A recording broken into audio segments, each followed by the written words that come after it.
fiha harir. Dan penduduk surga itu pakaiannya ketika mereka tinggal di surga adalah dari sutra. Jadi seluruh penghuni surga tak ada yang pakaiannya murah-murah. Kan surga sutra ini di dunia ini pakaian, simbol pakaian termewah, termahal toh. Jelas. Nah, kalau di dunia ini kan kadang 10 tahun masih dipakai, betul lah. Dah lusuh pun masih dipakai, dah tak enak dipandang pun masih dipakai. Kadang keridut pun dipakai, betul lah. Nah di surga mah tak ada pakaian yang tak menyenangkan pemakainya, tak menyenangkan orang yang melihat. Ya, gitu. Katanya pakaiannya itu lembut, cuman sayang. Nah di surga mah takkan ada omongan kayak gitu. Paham ya? Nah. Jadi di riwayat An-Nasai disebutkan begitu. Siapa orang yang di akhirat tak bersutra, maka dia telah masuk surga.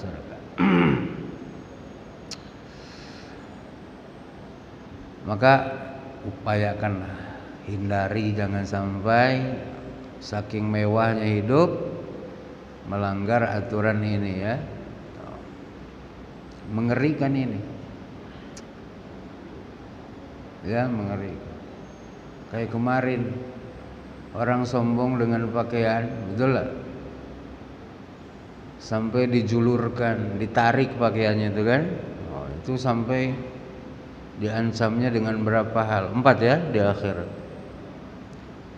La yandurullahu ilaihi yaumal qiyamah wala yukallimuhum wala yuzakkihim walahum azabun alim. Ya.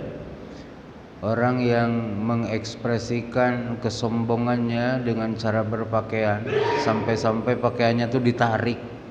Ya. Ditarik, isbal bahasanya dalam hadis. Maka Allah tidak akan memandangnya, tidak akan ngajak bicara padanya, tidak akan mengampuni dosanya, bahkan Allah nyiapin siksaan yang pedih toh. Nah ini tentang sutra pun begitu. Ya, sampai-sampai siapa orang yang memakai sutra di dunia, di akhirat tak pakai lagi. Di akhirat tak pakai lagi.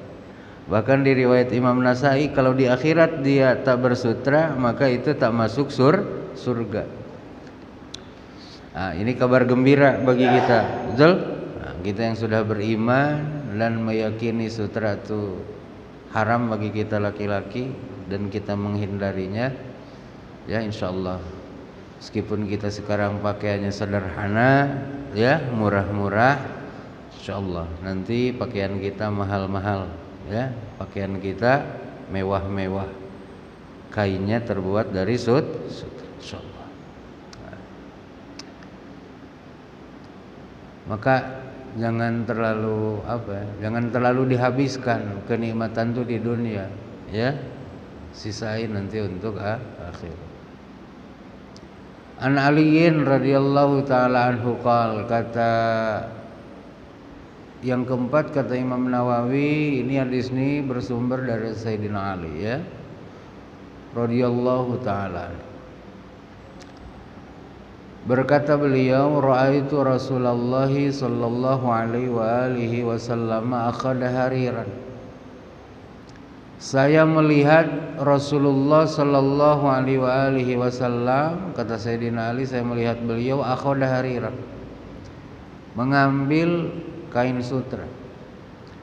Faja'alahu fi yaminihi, lalu beliau menempatkan kain itu di sebelah kanannya. Wa zahaban faja'alahu fi shimalihi, lalu dan kemudian beliau mengambil emas. Lalu beliau meletakkan emas itu di sebelah kirinya. Jadi sutra di sini, emas di sini. Ya. Ini memberikan arti bahwa kalau setakat megang, boleh, ya, setakat megang. Yang tak boleh itu makai, ya. Makai. Ini kata Sayyidina Ali, Rasul ngambil, ya, ngambil harir lalu disimpan di sebelah kanan. Kemudian ambil lagi emas taruh sebelah kiri.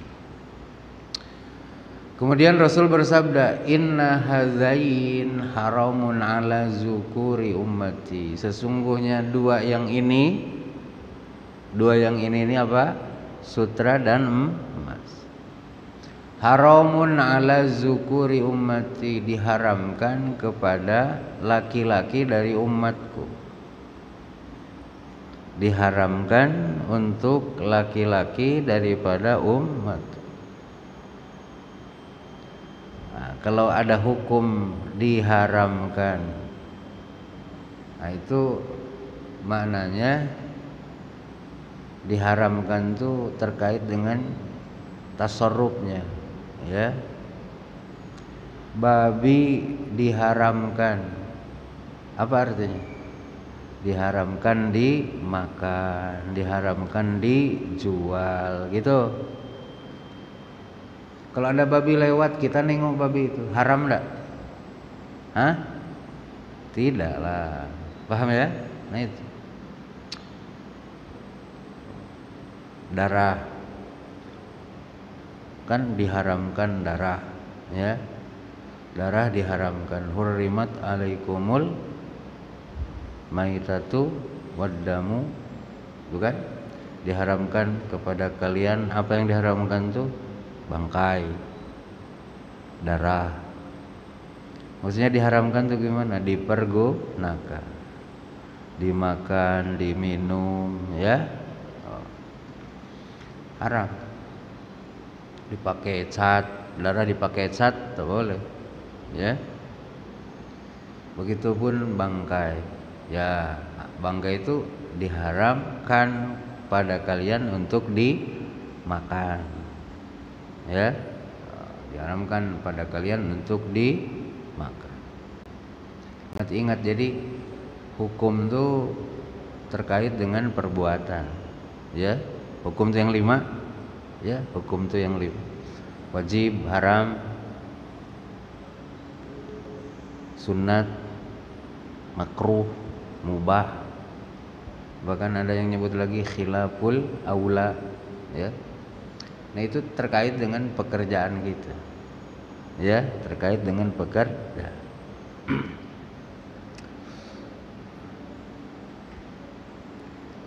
Nah dua yang ini, yakni yang di sebelah kanan apa tadi? Sutra, dan yang ini emas. Nah, diharamkan bagi laki-laki dari umatku. Jadi umatnya Rasulullah yang berjenis kelamin laki-laki, kemarin di awal diikutkan kepada laki-laki hunsa. Hunsa itu banci. Nah, diharamkan juga kepada banci. Kalau bahasa fikih hunsa itu banci itu hunsa, ya.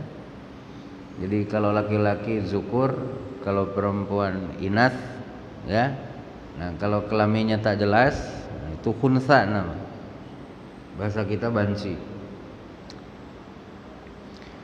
Sesungguhnya dua hal ini diharamkan kepada laki-laki dari umatku untuk dipakai, untuk dipergunakan. Kalau emas digunakan sebagai alat tukar boleh enggak? Boleh lah. Zaman Nabi dulu kan alat tukar itu emas. Yang tak boleh itu dijadikan perhiasan. Di tangan, di telinga, di hidung, di gigi, ya. Jadi kalau bapak kaya gigi rontok, nah, jangan ganti gigi emas, ya. Jangan gigi di kaki. Oh. Tapi kalau perempuannya enggak. Kalau perempuannya, maka dalam judul tadi wajawazu libasihi linnisa, sutra itu boleh dipakai bagi perempuan. Jadi perempuan boleh mempergunakan sutra. Jadi ada barang yang diharamkannya untuk laki-laki. Bagi perempuan tak haram. Sebagaimana ada perbuatan dihalalkan bagi laki-laki, diharamkan bagi perempuan. Bapak boleh beristri lebih dari 2? Boleh ya. Jangan karena Bapak tak bisa buat lalu mengingkari, jangan. Boleh, cuman tak bisa buat kan gitu. Kalau perempuan boleh bersuami 2 dalam waktu yang bersamaan? Tidak. Ya. Haram atau makruh? Haram, ya. Haram perempuan di waktu yang bersamaan memiliki 2 akad dengan laki-laki. Dengan laki-laki 2, ya. Kalau laki-laki halal, ya. Nah, halalnya itu jangan diingkari, ya, jangan diingkari. Kehalalan kita beristri dari 2 itu jangan diingkari karena ini hukum kan. Adapun Bapak tak bisa laksanakan itu lain soal, ya, lain soal. Nah, itu.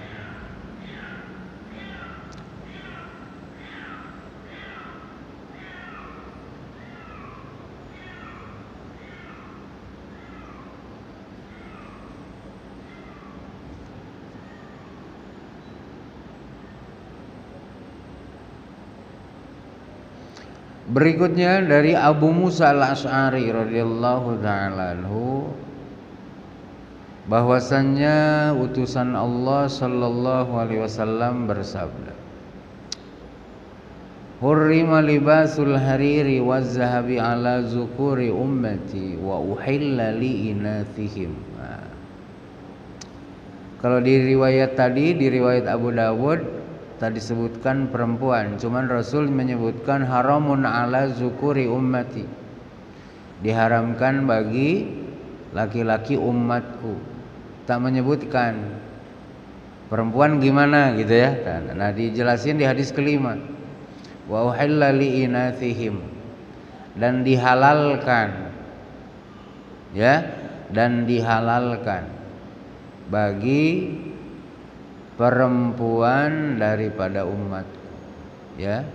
Jadi umat Rasulullah SAW yang berjenis kelamin perempuan dihalalkan bagi mereka memakai kain sutra. Sedangkan umat Rasulullah yang berjenis kelamin laki-laki diharamkan bagi mereka memakai pakaian daripada sutra, dan diharamkan kepada laki-laki umat Rasulullah menggunakan emas sebagai perhiasan, ya. Dalam fikih pun dibahas ini, ya. Dalam fikih pun dibahas. Rasa saya sudah nih dalam fikih dulu, ya, di bab wadah, ya, di bab wadah, ya, bahwa dulu kan sangat dibenci oleh Allah ketika manusia menggunakan wadah-wadah daripada emas perak, ya, masih ingat ya? Nah, gitu. Meskipun Bapak tujuan berkalungnya itu bukan untuk berhias, hanya untuk nabung saja. Ada juga kan orang laki-laki saking kayanya kalungnya itu banyak, besar lagi kan, gitu. Taruh di lehernya, ya. Dia bukan untuk perhiasan kata dia, karena tak indah dilihat, namanya untuk tabungan. Meskipun betul lah, tidak bermaksud untuk dijadikan sebagai perhiasan, tapi kalau ditaruhnya di badan, betul, diletak di badan, dijadikan aksesoris badan, nah, itu haram, Pak. Tak boleh dilakukan.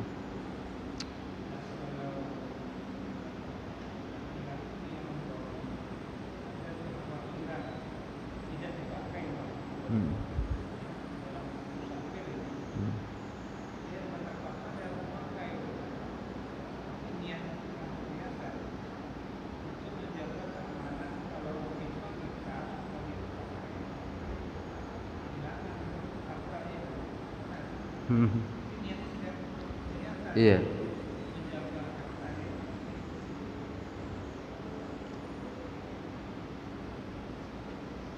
Kayak duit dari emas pun kan kita bawa, ya. Yuk, duit dari emas kan, uang gitu ya. Wah, bukan uang itu ya, apa? Alat tukar, ya. Alat tukar terbuat dari koin emas. Ya, kita taruh di saku kan tak ada masalah. Ya. Selama tidak dijadikan sebagai aksesoris tubuh kita. Ya, aksesoris tuh yang menempel di badan.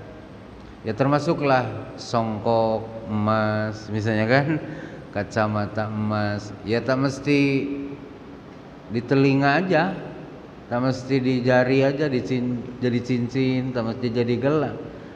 Pokoknya nempel di tubuh kita, betul ya, menjadi aksesoris. Apakah itu menjadi perhiasan atau menjadi aksesoris pakaian, kancing misalnya, pin emas. Oh gitu kan, kan aksesoris dia.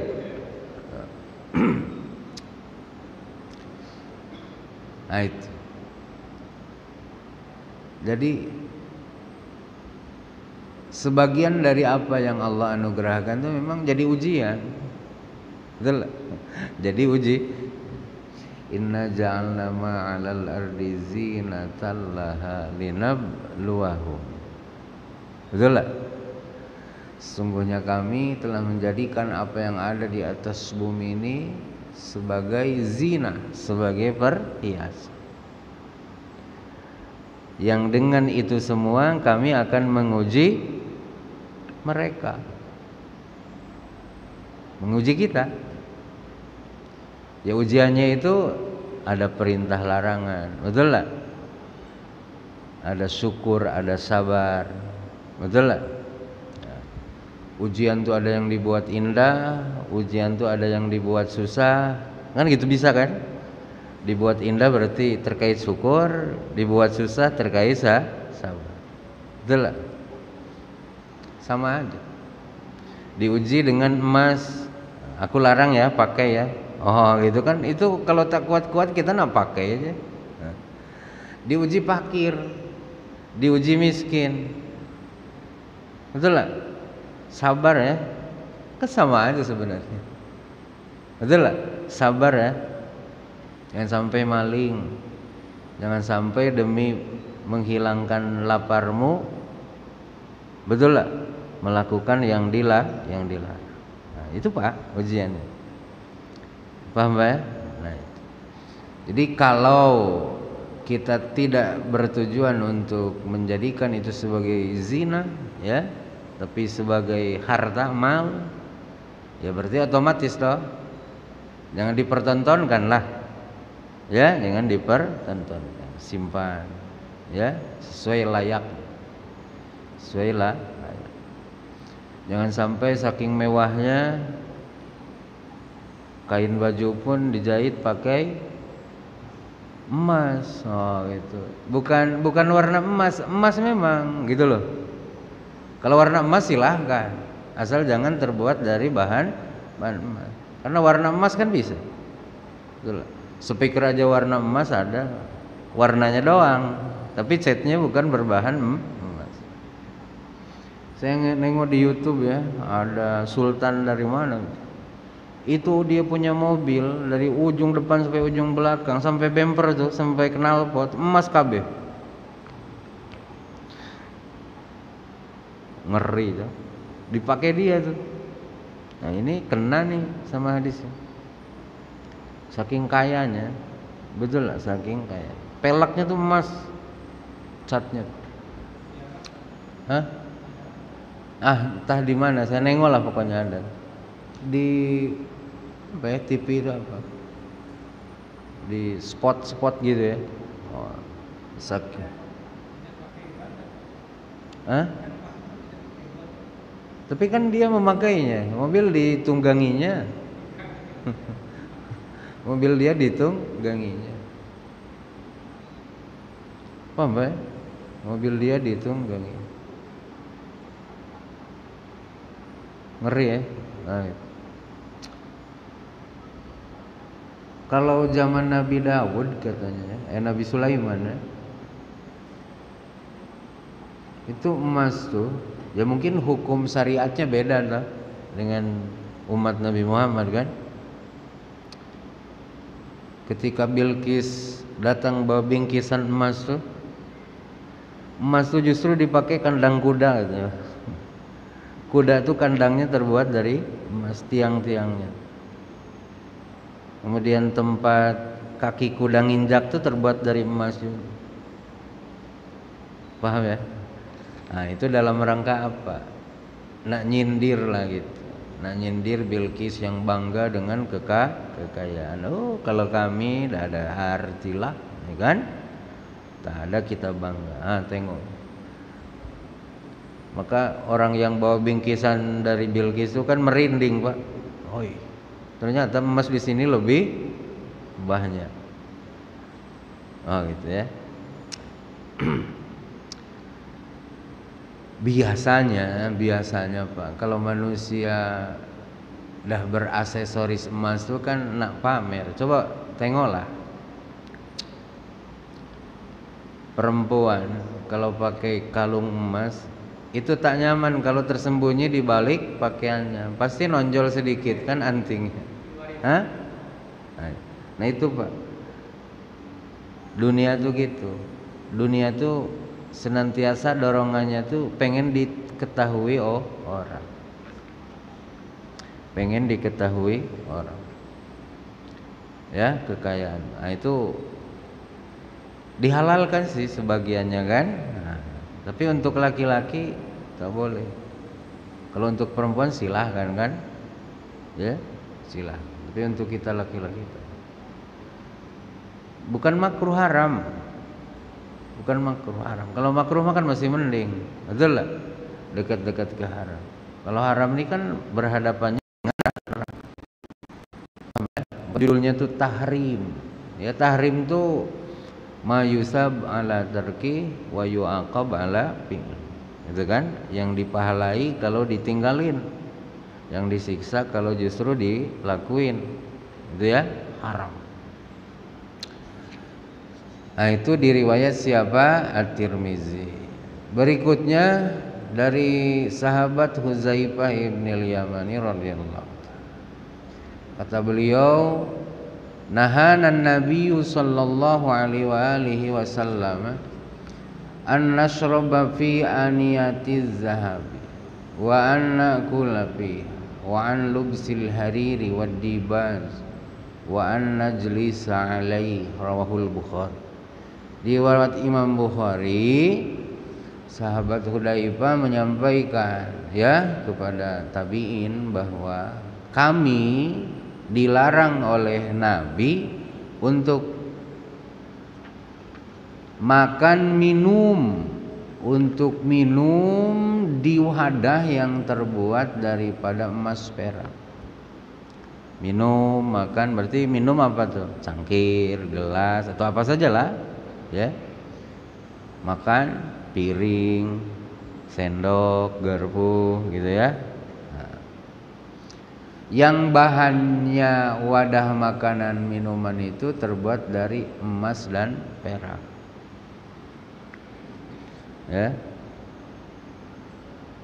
Tapi katanya kalau dari jamrud, dari apa? Akik, enggak masalah. Bapak misalnya punya batu akik golondongan kan 1 meter kali 1 meter, nah dibuat piring untuk makan, boleh katanya, karena bukan emas perak. Ya, karena bukan emas perak. Ya artinya tak haram. Kan tak haram. Atau jamrud, permata dijadikan sendok bisa, karena bukan zahab, bukan fiddah. Padahal harganya kan lebih mahal. Betul lah. Ini spesial yang disebut ini zahab dan fiddah, emas dan perak. Jadi istimewa ya, dari dulu emas perak. Ya, istimewa. Katanya nilai mata uang negara itu kan beda-beda. Kita betul lah dengan Malaysia nilai mata uang kita beda toh. Nah itu penentunya itu adalah diantaranya apa? Tergantung kepada cadangan emas. Cadangan emas. Paham ya? Jadi emas tuh jadi apa ya? Jadi simbol kekayaan, ya, simbol kekayaan dari dulu, sehingga negara-negara maju pun kan ngitungnya itu dari apa ya, persediaan emas, ya, Amerika, Prancis, Jerman, ya, karena mereka dulu kan pernah jadi penjajah orang kan.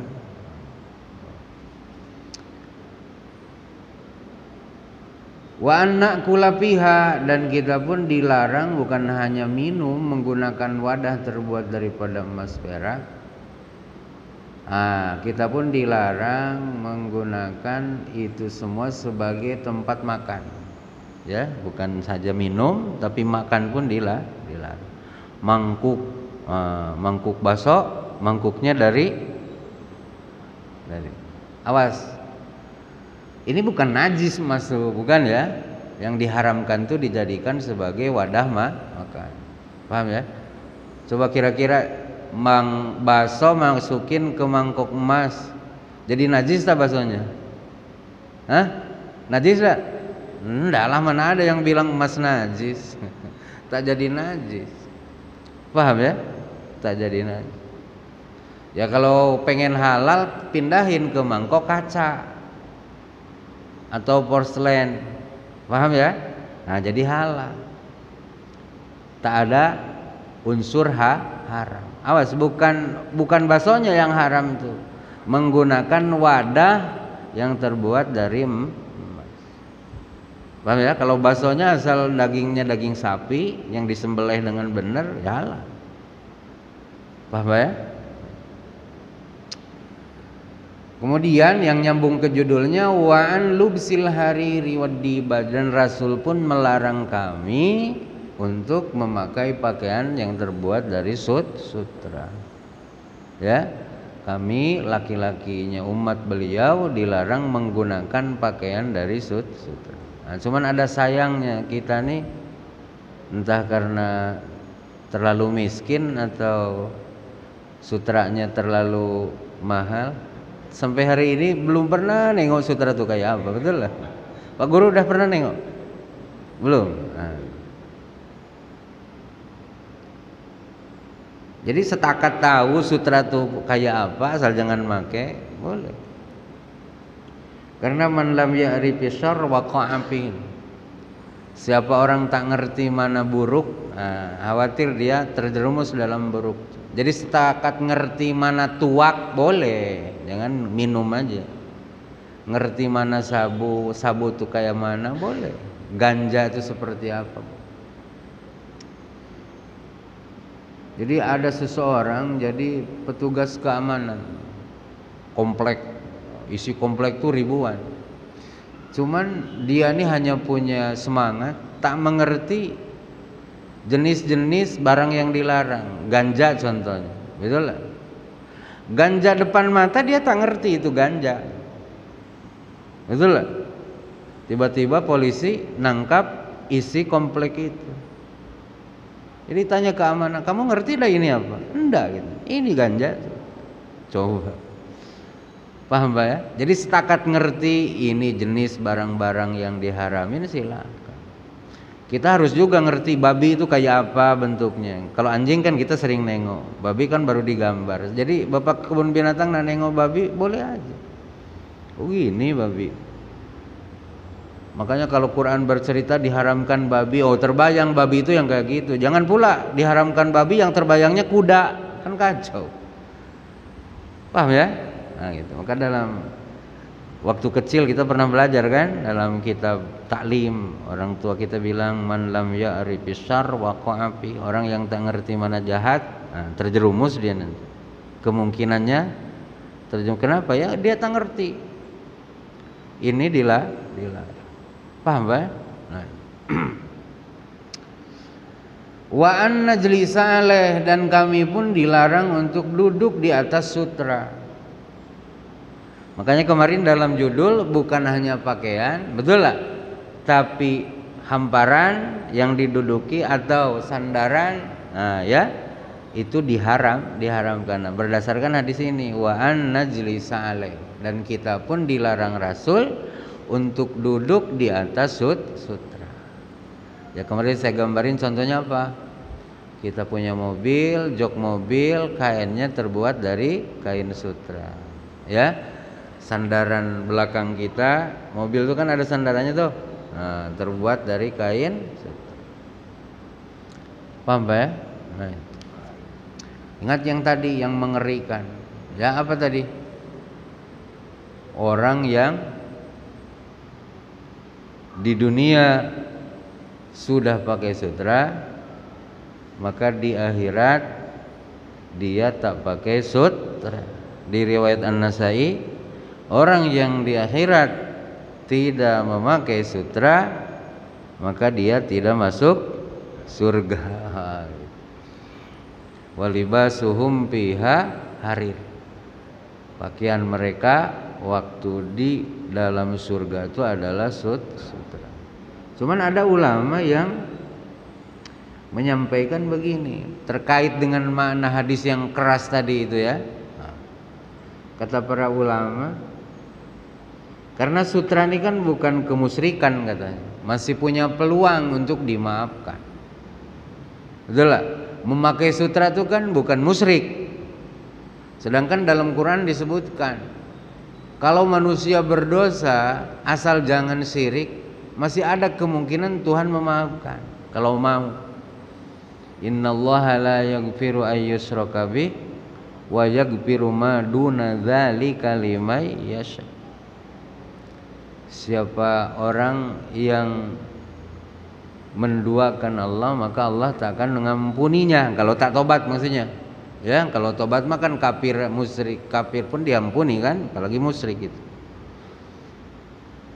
Tetapinya Allah akan ngampuni kalau dia dimaksiati bukan selain dengan itu, meskipun tak tobat. Ya, kalau tobat mah itu lain cerita ya. Segede apapun dosa, kalau tobat mah pasti diampuni. Ini mah tak tobat, asal dosanya bukan musyrik, ada kemungkinan Allah mengampuni dia kalau dia berkehendak, kalau Allah menghendaki. Paham ya? Nah ulama ada yang menakwil gini. Nah andai Allah mengampuni orang yang memakai sutra di dunia ini, gitu, nanti di surganya katanya dia tak pakai sutra. Jadi Allah cabut keinginan dari hati dia untuk bersutra. Paham ya?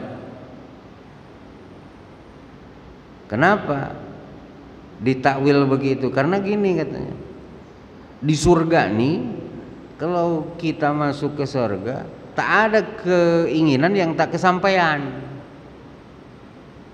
Paham ya? Tak ada keinginan yang tak kesampaian. Jadi Mas pakai sutra, saya tidak. Aduh ya Allah, saya pengen sutra, tapi Allah tak ngasih. Itu hilang kesempurnaan nikmat surga. Pengen tapi tak dapat. Gitu ya. Makanya nakwilnya ulama itu gitu. Allah cabut dari hatinya keinginan untuk berpakaian sutra. Ke surga juga katanya. Tapi di surganya tak pakai lagi sutra. Di jannahnya itu tak pakai sutra. Itu kelas rendah lah kalau gitu. Betul lah. Kelas rendah. Tadi saya dengar khotbah di Masjid Raya An-Nur Riau, yang khutbahnya kan Kiai Haji Idrus Romli. Itu membahas ini, membahas itu 6 perkara ya yang akan menimpa umatku, yang kalau ini sudah dilanggar, betul lah, maka akan ditimpa kehancuran katanya umat Rasul. Nah, salah satunya apa? Umat Rasul sudah memakai sutra. Umat Rasul sudah memakai sutra. Nah, cuman beliau tadi dalam khutbahnya melebar. Bukan hanya sutra katanya gitu, tapi memakai pakaian yang tak layak dipakai. Sutra ini kata beliau adalah pakaiannya perempuan, makanya halal kan untuk perempuan. Nah, ini ngutip khutbahnya Kiai Haji Idrus Ramli tadi ya, bukan pikiran saya. Jadi kata beliau, orang laki-laki yang sudah meniru apa yang spesial untuk perempuan, nah, hancur umat Rasul. Contohnya apa? Ya itu tadi, perempuan pakai tindik, dia nindik, nah gitu ya. Perempuan pakai rok, laki-laki pakai rok. Pokoknya niru-niru perempuan, hancur. Ya, hancur. Nah, maka di sini pun bisa jadi kita ambil hikmah seperti itu ya, bahwa apa yang spesial untuk perempuan jangan kita ambil alih, betul lah. Spesial untuk perempuan ini sudah, jangan kita laki-laki ikut ngambil. Bahkan dalam surah At-Taubah ya, terkait dengan emas perak, orang yang menimbun, tidak menginfakkan emas dan peraknya waktu hidup, betul lah. Nah, nanti Allah akan buat itu semua jadi lempengan-lempengan yang akan menyetrika jidat, punggung, lambung mereka. Ya, itu. Ininya, punggungnya, lambungnya disetrika oleh emas perak dia sendiri. Nah, emas perak zaman Rasulullah itu jadi alat tukar. Jadi alat tukar. Gitu ya. Jadi alat tukar. Jadi disimpelkan gitu. Kekayaan itu dalam gundukan emas, gundukan perak. Kalau sekarang kan enggak, dalam lembaran kertas. Jangan pula, gimana Allah buat setrika dari kertas? Nah, jangan gitu. Ya harus ngertilah sedikit, ya. Nah, kalau kita ngacu ke nas ayat doang, wah itu kalau gitu kumpul aja katanya duit mah, gitu kan? Ngapa? Susah Allah nanti buat setrikanya gitu ya. Parah. Atau begitulah, ya, tak begitu. Jadi tengok, saat Quran turun itu kan budayanya kayak gitu. Orang menyimpelkan harta tuh dalam bentuk, ya kita pun sama, disempelkan dalam bentuk. Coba bapak punya kerupuk satu kamar kerupuk nih ukuran 5x5. Kalau disimpelkan pakai duit mungkin hanya 10 lembar 100 perakan kan, betul lah? 10 100 ribu, betul lah? Coba masukin ke dompet kan senang aja. Coba bawa kerupuk satu kamar itu kan berat. Paham ya? Nah, dulu pun gitu. Ya, menyimpelkan. Ya, manusia itu kan berpikir terus. Nah, semakin kesini, nah mulai ada perkembangan alat tukar itu tak lagi emas, perak, tapi apa? Kertas. Cuman ada kelemahan, ya, ada kelemahan. Karena nilai kertas ini kan fluktuatif, naik turun kan, betul. Coba kalau kita pakai koin emas, cuma susah pula nyari emasnya ya. Dah.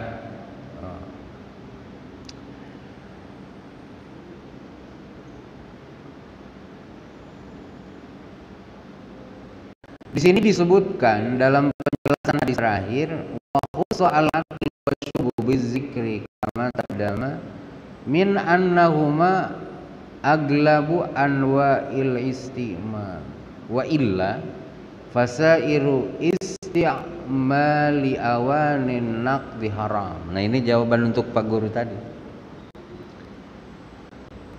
Kenapa yang disebut tuh hanya dua, makan minum.